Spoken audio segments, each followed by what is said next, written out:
Kiev's allies continued to support the Ukrainian army against the dangers of Russian invasion in the Eastern European bloc. This effort is vital so that Moscow's invasion plans do not spread further. Steps taken by Kiev's Western allies in military and financial support provided the Ukrainian army with historic victories on critical front lines such as Zaporizhzhia, Kherson, Dnipro, Donetsk and Luhansk, and even the Crimean Peninsula. Especially Russia's maneuvering areas were highly limited by the Western weapon and missile systems in the inventory of the Ukrainian armed forces. On the other hand, thanks to these military supports, Ukraine carries out effective missile and UAV attacks both on the Crimean Peninsula and its surrounding Russian cities and on Russian cities on the Ukrainian border line. With the war at such a critical stage, Western European leaders think that aid to the Ukrainian army should be increased at the NATO summit in Vilnius. This view received a lot of support, with Russian forces cornered on the Ukrainian front lines and the successful progress of major offensive operations in Kiev. Western countries agreed at the NATO summit that the Ukrainian army needed much more missiles and weapons in line with this consensus. France, one of Ukraine's most important allies, came to the fore in military support. While France's military support for Ukraine's self-defense continues at the NATO summit, new packages are being prepared by the Paris government by constantly taking into account the most urgent needs to strengthen Ukraine's defense capability. France aims to ensure that the Ukrainian army reaches full capacity in all areas. The Paris government will train and equip several battalions with dozens of armored vehicles and light tanks, including the AMX-10 RC, AMX-10 RC. S are effective battleships currently used by the Ukrainian army, but Paris emphasizing that the number of these vehicles will increase plans to relieve the Ukrainian army on the front lines. These vehicles caused great trouble to the Russian forces on other front lines of Donetsk, including Bakhmut. In terms of troop delivery and logistics, AMX-10 RC brought Ukraine one step closer to victory on the eastern front lines. Also, France is focusing its efforts to bolster Ukraine's air defense capabilities against Russian attacks. To this end, the Paris government did its part at the NATO summit in Vilnius and announced a brand new aid package to Ukraine, both in air defense and in improving its air strike capabilities. In this aid package announced by the Paris government, there was a striking detail that fell like a bomb on the agenda. Let's witness together those historical moments when France announced the aid package for Ukraine at the NATO summit. French leader Emmanuel Macron has announced that he will deliver deep hit test missiles to Ukraine as part of the Paris government's efforts to aid its counterattack against Russia. It was even claimed that the first scalps were already in Ukraine when President Emmanuel Macron announced their deliveries at the NATO summit. Macron did not reveal how many of the scalp missiles will be sent to Ukraine. But according to defense expert DSI, France has 400 missiles of this type, and judging by the statements of the French president, it is thought that a significant number of scalp missiles will be sent to Ukraine from this amount. This critical decision was considered one of Macron's toughest steps against President Vladimir Putin. Constructed by missile manufacturer MDA, the Scalp's range of over 250 kilometers makes it the longest-range Western weapon ever supplied to Kiev. This feature gives the Ukrainian army the potential to hit military targets in Russian cities, including Crimea and beyond the border lines. Already, Emmanuel Macron has made this clear in his statements. Speaking on the sidelines of the NATO summit in Lithuania, French President Macron emphasized that the aim of the delivery of the missiles is to ensure that the Ukrainian forces have the capability to strike deeply. Ivan Klesik, a researcher at the Estonia-based International Defense and Security Center, also shared a post on this subject. Klesic assessed that such a capability is critical in that it disrupts the Russian logistics and command and control of the Ukrainian forces. In addition, Scalp long-range missiles can assist Ukraine's current operational approach, namely its advance on the front lines to protect its forces and reduce its own casualties as much as possible. France's announcement that it would send Scalp long-range missiles to Ukraine came months after the UK began delivering the Storm Shadow missiles.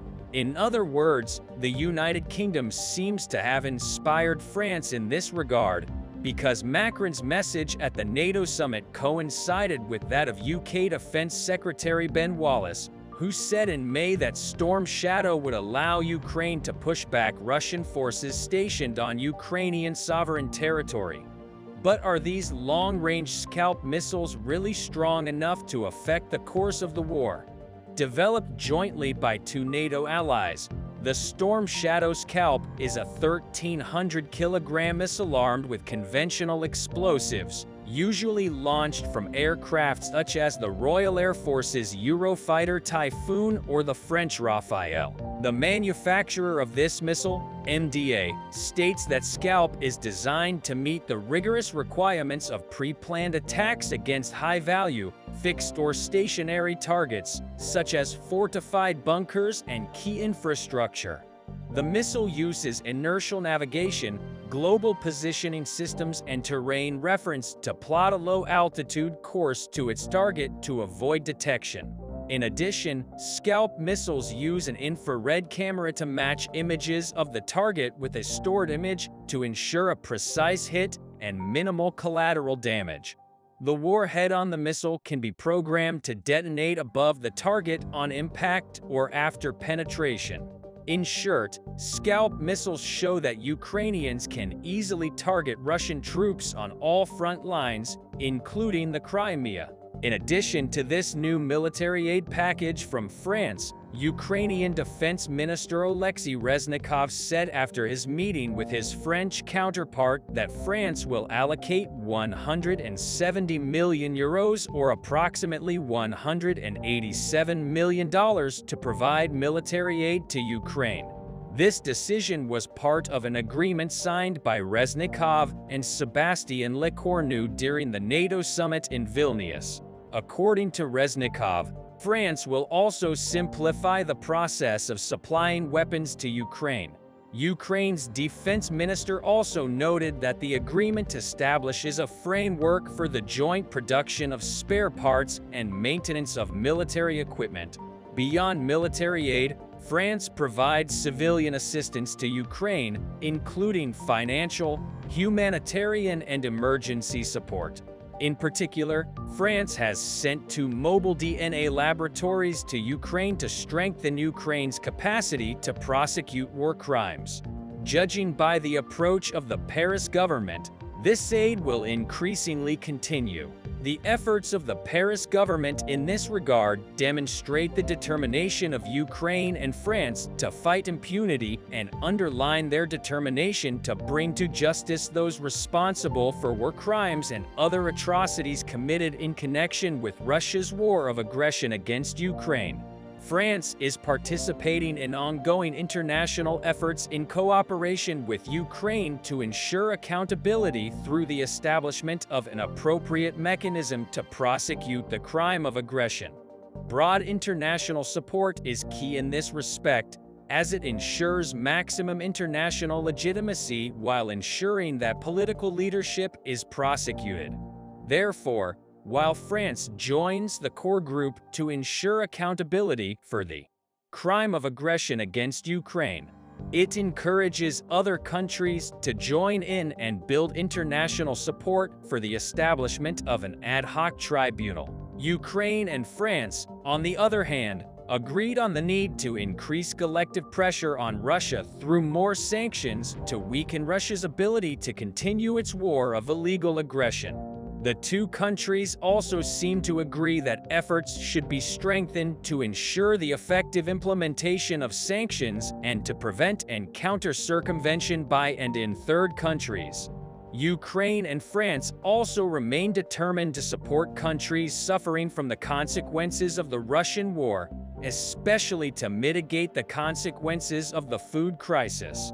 In this context, France emphasizes the importance of Ukraine's consistent efforts to continue the Black Sea Grain Initiative and launch the Grain Humanitarian Program from Ukraine. This program aims to increase global food security. Ukraine greatly appreciates the support of France to the Grain Humanitarian Program and encourages the further strengthening of related support. This deal will expire on July 17. Along with France, Turkey is making great efforts to extend the Black Sea Grain Agreement. In summary, Kiev's Western allies want this war to end as soon as possible and that the Russian threat does not affect the New World Order. But for this, just like France, Ukraine's other Western allies need to support Kiev more in military and financial aid because there is a moment of complete breaking in the war, and it looks like the side that makes the first move will seize the advantage in the front lines.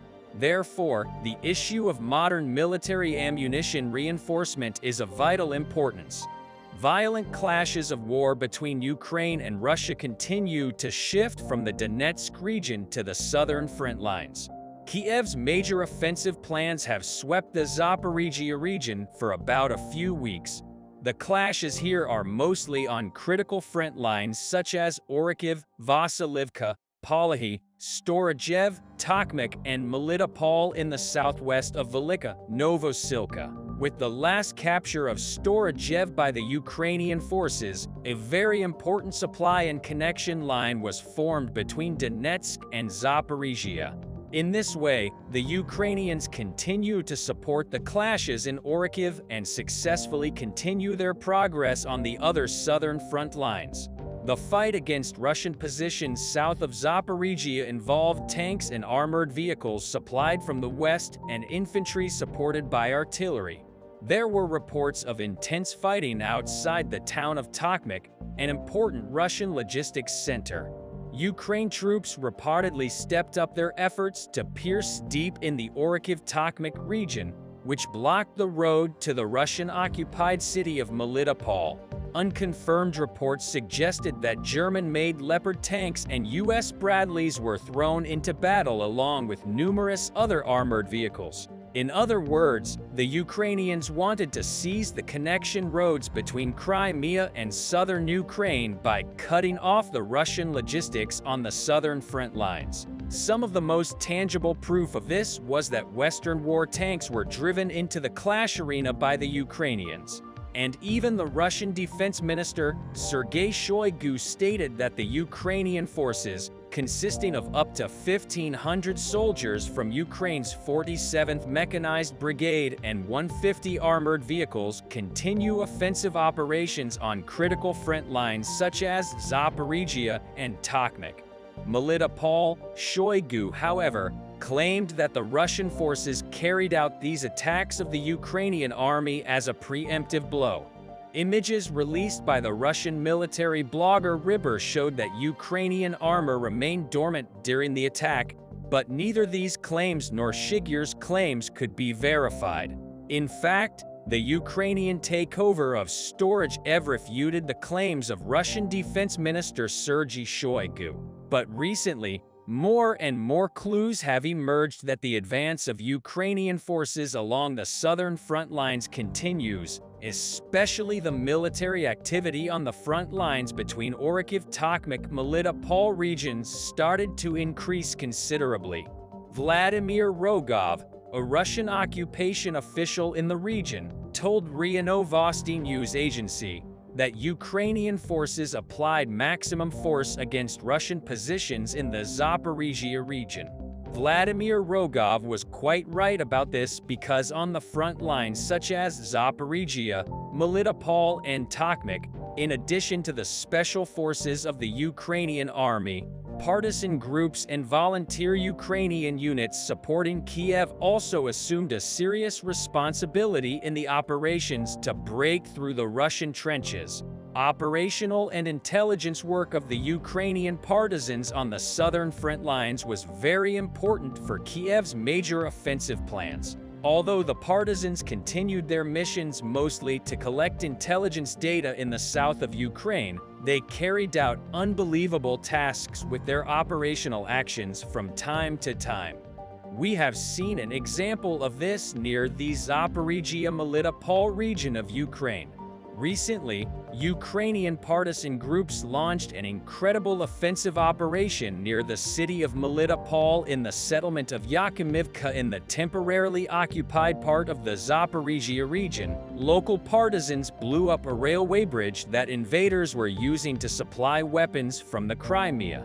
This striking news was announced by Anatoly Shtyfin, an officer of the Armed Forces of Ukraine. It was noted that the bridge served as part of the Russian arms supply artery from the temporarily occupied Crimea to the temporarily occupied part of the Zaporizhia region.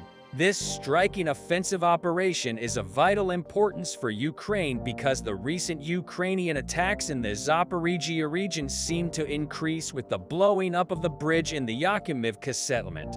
This is because the Russians are already short of military resources on the Ukrainian southern front lines. Now the Russians have lost another link between the Crimea and Ukraine southern front lines. It seems very difficult for the Russians to stand up to the Ukrainian major offensive operations in Zaporizhia.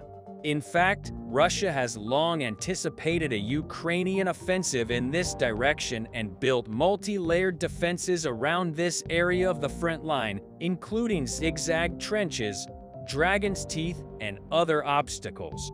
But these security measures are not having much effect, especially nowadays, thanks to the mind-blowing war strategies of the Ukrainians. Kiev's plans are succeeding as Ukrainian forces attack the Russians. Most important, strategic military resources on the southern front lines. And with each passing day, the Ukrainian army is getting closer and closer to its original plan, the Crimean Peninsula. But for this, the Ukrainians will first have to gain complete superiority in Tokmak and Melitopol. Capturing Tokmak, a town of about 30,000 inhabitants before the war, would allow the Ukrainians to divide the Russian territory and isolate the Crimean Peninsula, paving the way for the Melitopol and Berdyansk regions. Currently, Ukraine's efforts appear to be concentrated in the village of Rabotnitsa on the Orikhiv-Tokmak highway and outside Orikhiv. Russian sources reported that they carried out offensive operations with armored and infantry to Rabotnik, where both Ukrainian and Russian aviation are active. However, it is clearly evident from what has happened in the region in recent days that the Ukrainians have launched much more dominant and effective attacks in these areas. Russian troops and leader of Vladimir Putin seem to be quite confused and worried about these efforts of the Ukrainians because in the direction of Orikhiv-Tokmak of the Ukrainians, the Russians have already begun to take security measures for possible Ukrainian attacks. It was reported from the scene that the Russian infantry continued to approach in the direction of Orikhiv-Tokmak and tried to hold on. The artillery and tanks of the Russian army are working intensively on positions in this direction, but the Ukrainian military munitions such as the M1 Bradley battleships and German Leopard 2 tanks provide the advantage in critical front lines such as Zaporizhia, Melitopol, Tokmak, and especially recently, Orikhiv.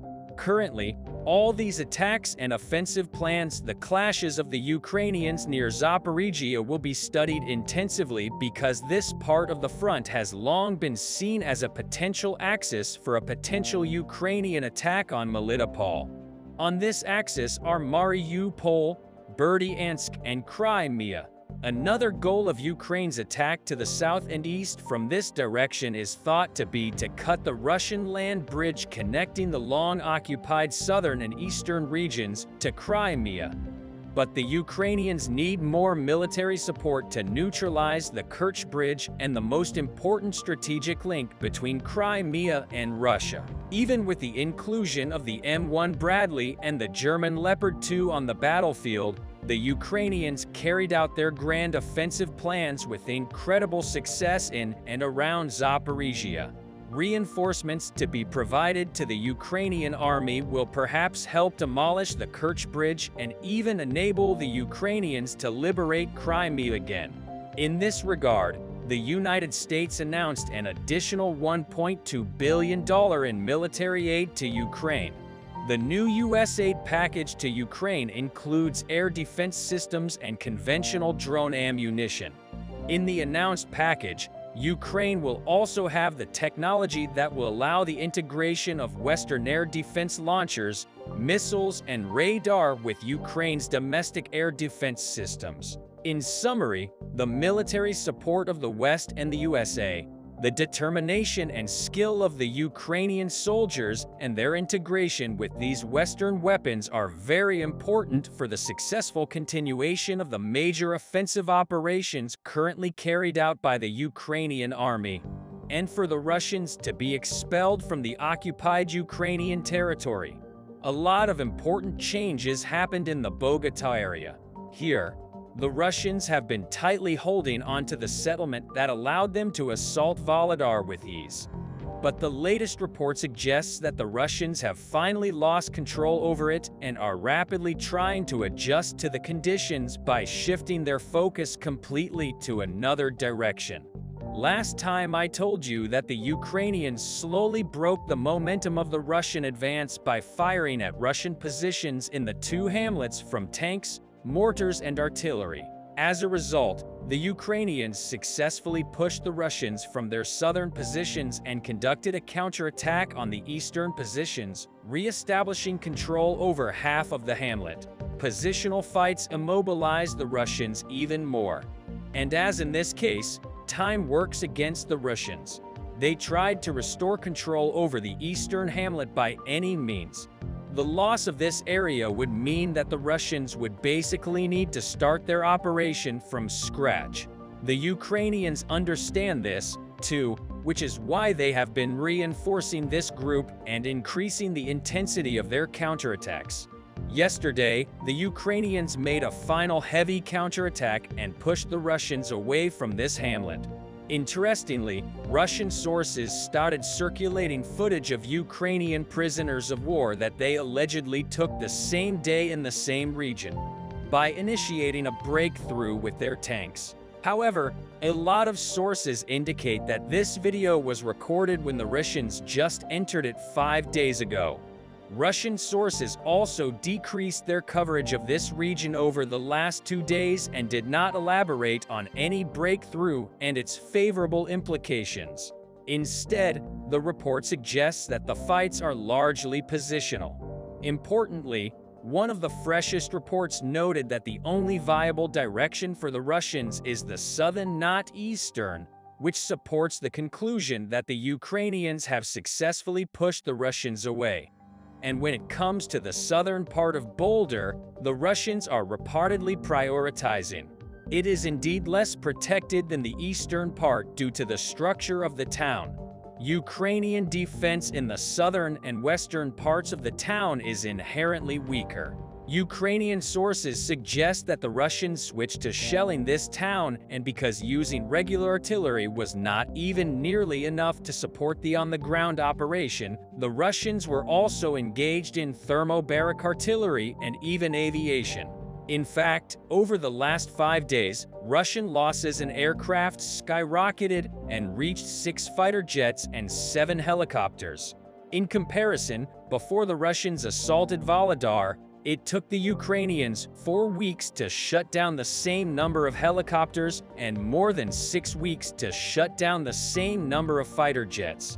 And even though the numbers are concerning the whole front, Russian losses in aviation only skyrocketed from the day the Russians started storming Volodar. The Russians have also opened 2 more lines of attack, one from the farms towards the industrial area and one towards Prekostenka. Such actions further emphasize that the Russians are shifting their focus to the southern and western parts of the town, supporting the evaluation that the Russians were pushed away from the eastern positions. The attack on Prekostenka is also likely an attempt to stretch Ukrainian forces and make them allocate troops to the regions other than Volodar. Overall, a sudden attack on Volodar with the goal of swiftly establishing control over the town failed, and the Russians once again switched to positional fighting and heavy reliance on artillery and aviation. A Ukrainian military officer and coordinator recently stated that the situation has stabilized and that Russian forces failed to outflank Ukrainian forces and take control over the surrounding roads.